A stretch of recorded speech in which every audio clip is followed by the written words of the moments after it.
سورہ نوح کی آیت نمبر 19 میں اللہ تعالیٰ فرما رہے ہیں کہ نوح علیہ السلام نے اپنی قوم کو کہا، جب وہ اتنی سرکش قوم تھی کہ 950 سال تک انہوں نے ان کو ایمان کی دعوت دی، لیکن وہ ایمان نہیں لائے،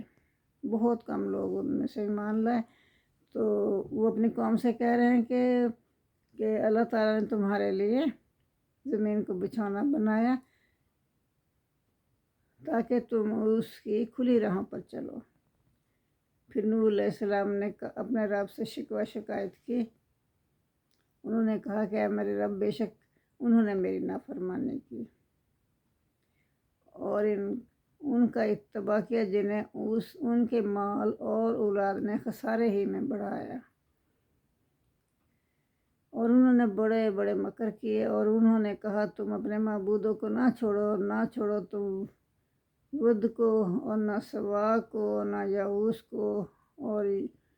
یعوق کو اور نہ نصر کو، یعنی یہ سب بت تھے جو انہوں نے ان کے نام رکھے ہوئے تھے۔ تو انہوں نے بہت سو کو گمراہ کیا۔ تو آگے فرما رہے ہیں نوح علیہ السلام اللہ تعالیٰ سے کہ اللہ تو ظالموں کو ضلالت میں زیادہ کر دے، کہ اور زیادہ وہ بڑے اپنی گمراہی میں، وہ اپنی خطا کاریوں کی وجہ سے غرق کیے گئے، پھر وہ دوزخ میں داخل کیے گئے۔ تو انہوں نے اللہ کے سوا کوئی اپنا مددگار نہ پایا۔ اور نوح علیہ السلام نے اللہ تعالیٰ سے یہ بھی فرمایا، یعنی دعا کی کہ میرے رب،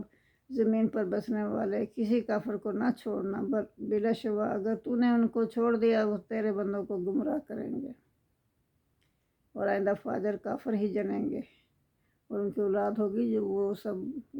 ظاہر کافر ہوگی، کافر کی اولاد، اور وہ انہیں ایمان کی تعلیم تھوڑی دیں گے، تو آئندہ فاجر کافر ہی وہ جنیں گے۔ اے میرے رب، تو میری اور میرے والدین کی مغفرت فرما۔ پھر آخر میں انہوں نے اپنے والدین کی